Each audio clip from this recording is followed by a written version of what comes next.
Good morning students. आज की current affair की क्लास शुरू करते हैं। सबसे पहला क्वेश्चन है, चक्रवाती ताउते तूफान गुजरात और महाराष्ट्र में तबाही छोड़ गया है। अब इसके बाद किस नए तूफान के आने की संभावना है? ठीक है, इसका नाम है याश। भारतीय मौसम विज्ञान IMD ने यह चेतावनी दी है कि बंगाल की खाड़ी के उत्तरी मध्य भाग में कम वायुदाब का क्षेत्र बन रहा है और 23 से 24 मई के बीच में यहाँ पर चक्रवात उठने की संभावना है। आने वाले दिनों में यदि तूफान उठता है तो उसका नाम याश रखा गया है। अब देख लेते हैं निम्न वायुदाब का क्षेत्र। निम्न वायुदाब का क्षेत्र वो होता है जहाँ पर वायुदाब आसपास के क्षेत्रों से कम होता है। ठीक है, तो उसको भरने के लिए आसपास से चारों तरफ से हवाएं उच्च वायुदाब से निम्न वायुदाब की तरफ चलना शुरू हो जाती हैं। ठीक है, जिससे कि चक्रवात की उत्पत्ति होती है। कई बार मौसम खराब होता है और बड़े बड़े तूफानों की भी उत्पत्ति हो जाती है।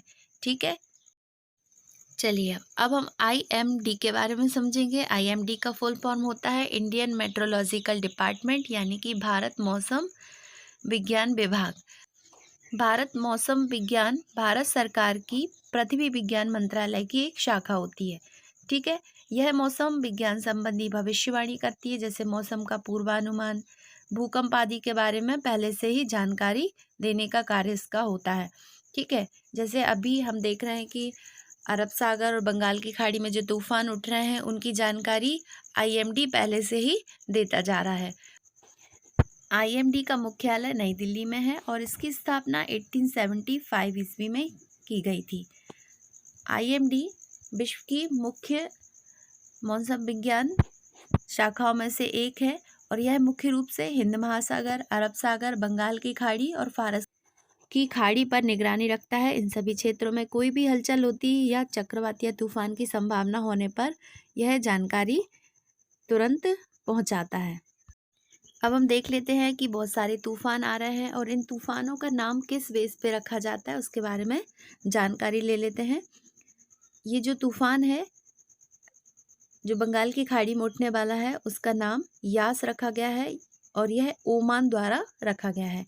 अब देखते हैं कि चक्रवातों का नाम कौन से देश रखते हैं। तो देख लेते हैं, चक्रवातों का नाम रखने के लिए 8 देशों की एक सूची बनाई गई है। प्रत्येक देश 8 बार चक्रवात का नाम रख सकता है और इनका नंबर बारी बारी से आता है। इनकी सूची क्रमानुसार निम्नलिखित है। तो सबसे पहले है बांग्लादेश, दूसरे नंबर पर है भारत, तीसरे नंबर पर है मालदीव, चौथे नंबर पर है म्यांमार, फिर है ओमान, फिर है 6वें नंबर पर पाकिस्तान, फिर 7वें नंबर पर श्रीलंका और 8वें नंबर पर मालदीव है। ठीक है, तो इस तरह से पिछले साल ज़्यादातर जो चक्रवात आए थे उनका नाम बांग्लादेश द्वारा रखा गया था और हाल ही में जो तूफान आया था ताउते तूफान, उसका नाम म्यांमार ने रखा था। ठीक है, तो याद रखिएगा आप लोग। चलिए, तो अब अगले क्वेश्चन की तरफ बढ़ते हैं। हाल ही में किस महाद्वीप में हिमखंड टूटकर समुद्र से अलग होकर तैर रहा है? ठीक है, तो अंटार्कटिका महाद्वीप में बहुत बड़ा हिमखंड जो है वो अंटार्कटिका महाद्वीप से टूटकर समुद्र में तैर रहा है। आगे इसके बारे में जानकारी ले लेते हैं। अंटार्कटिका महाद्वीप में एक विशाल बर्फ का टुकड़ा अलग होकर तैर रहा है और इसकी लंबाई जो है वो 170 किलोमीटर है और चौड़ाई 25 किलोमीटर है। यह बहुत बड़ा जो बर्फ का टुकड़ा टूटा है वो अंटार्कटिका के पश्चिमी भाग से रोन्ने आइस शेल्फ से टूटकर अलग हुआ है और यह टूटकर वेडेल समुद्र में तैर रहा है। और नासा और यूरोपियन अंतरिक्ष एजेंसी ने इसको सबसे पहले देखा है और इसका नाम A76 रख दिया है।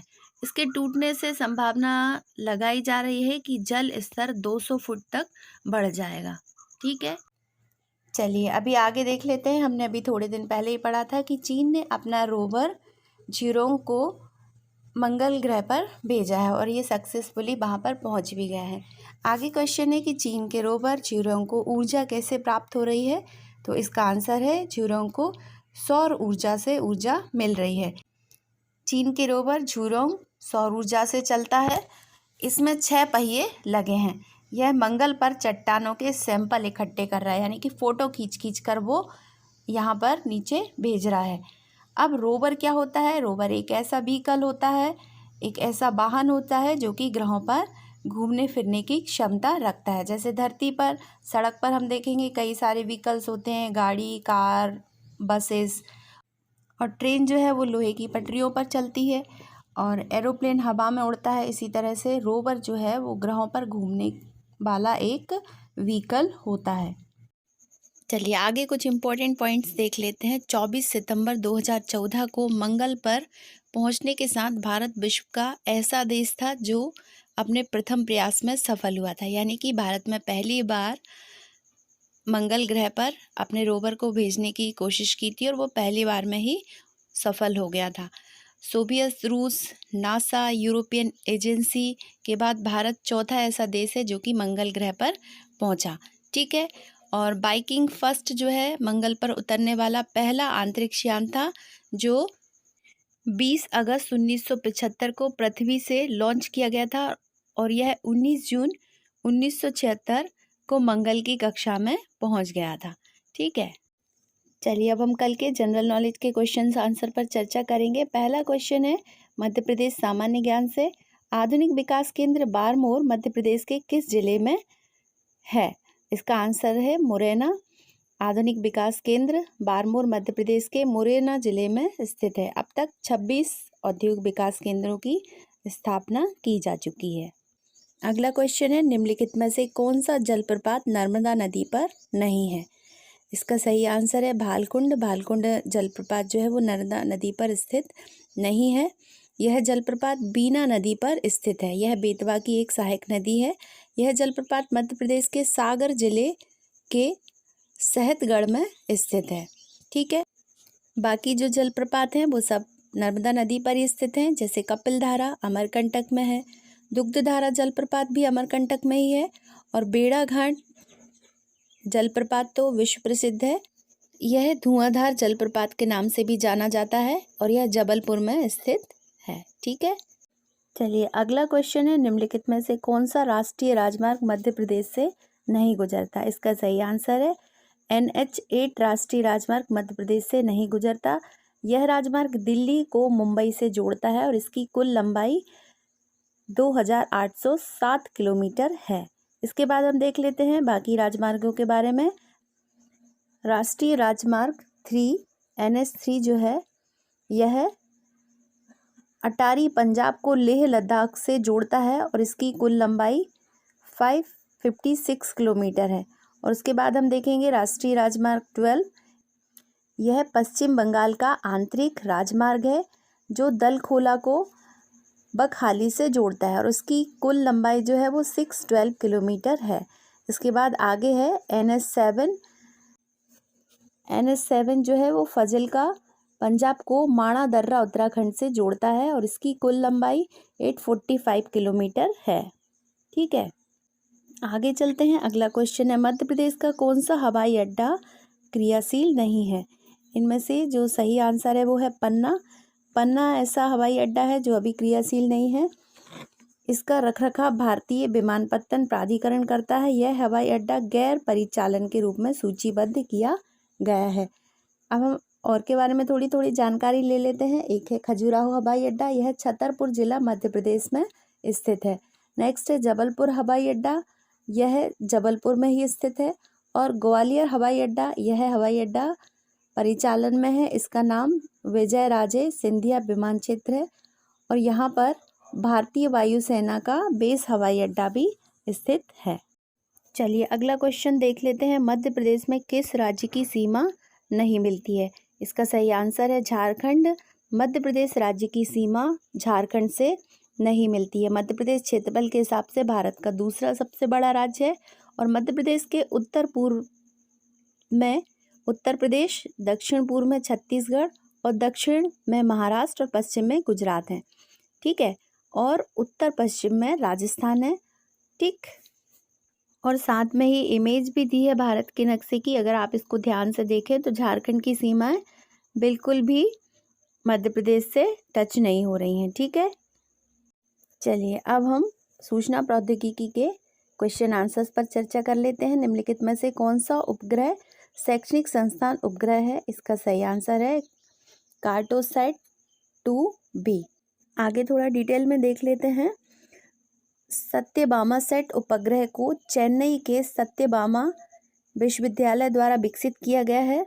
यह उपग्रह ग्रीन हाउस गैसेस पर डेटा एकत्र करने के लिए सूक्ष्म प्रयोगात्मक उपग्रह है। इसे कार्टोसैट 2C उपग्रह के साथ PSLV C34 के साथ प्रक्षेपित किया गया था।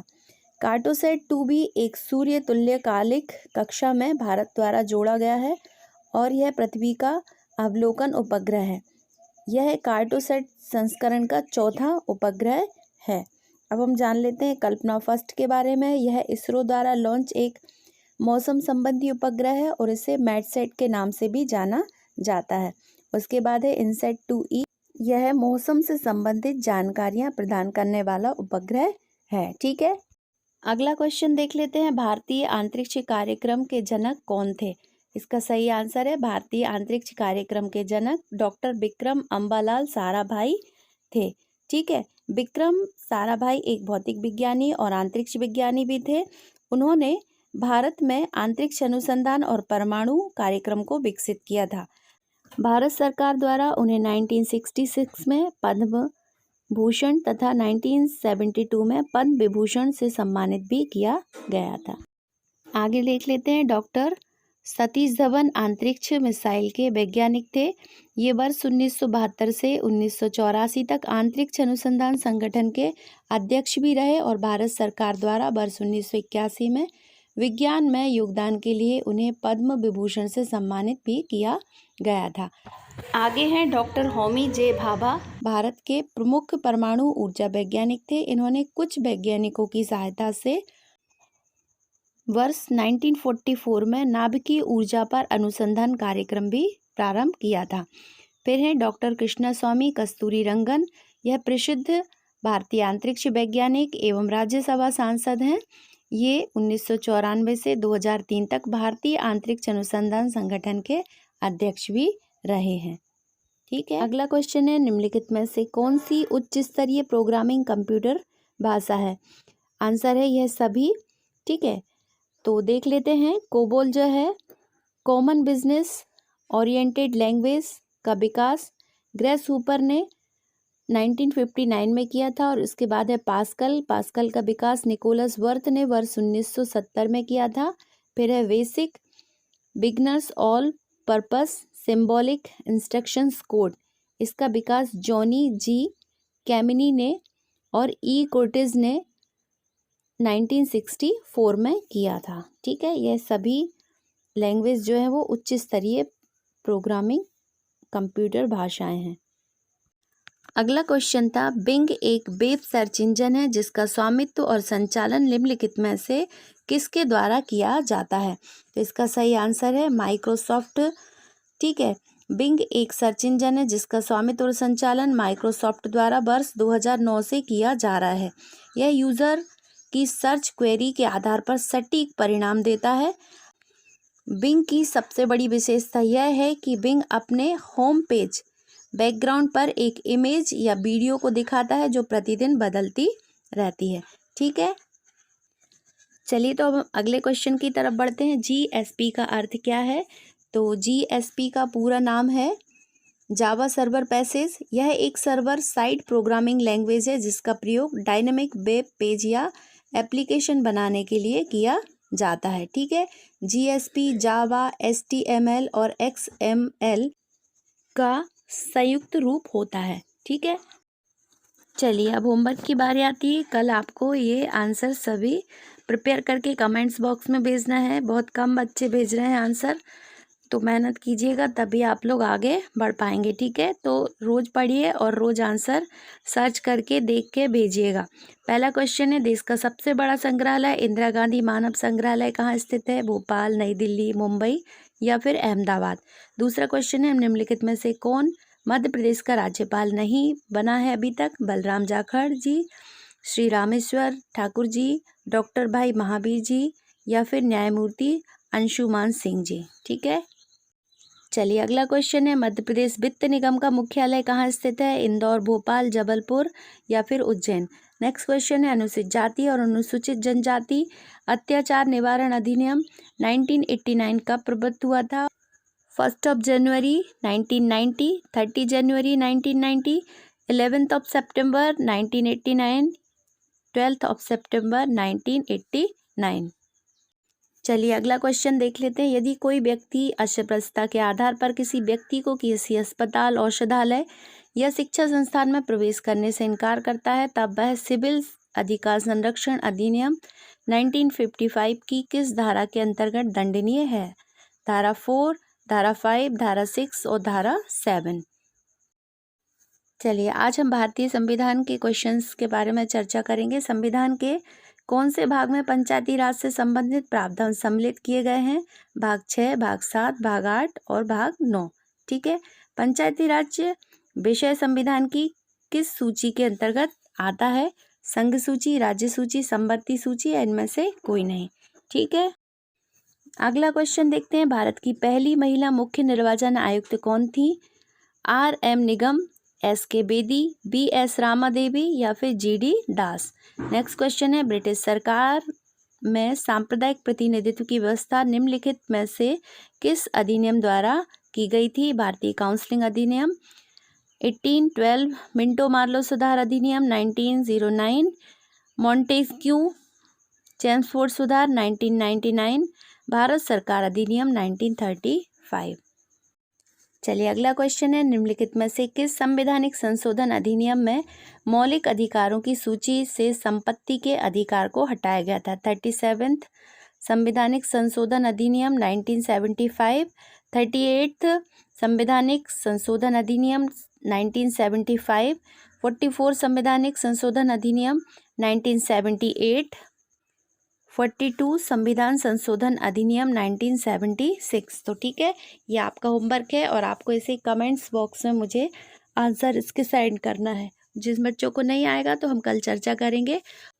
और करंट अफेयर का क्वेश्चन है कि कोविड-19 के ड्यूरेशन में किन 2 कंपनियों में कोविशील्ड दवाइयाँ बनाने की जिम्मेदारी ली है? ठीक है, तो दोनों कंपनियों के नाम भी आपको भेजना है। तो आज के लिए इतना ही काफ़ी है। Thank you.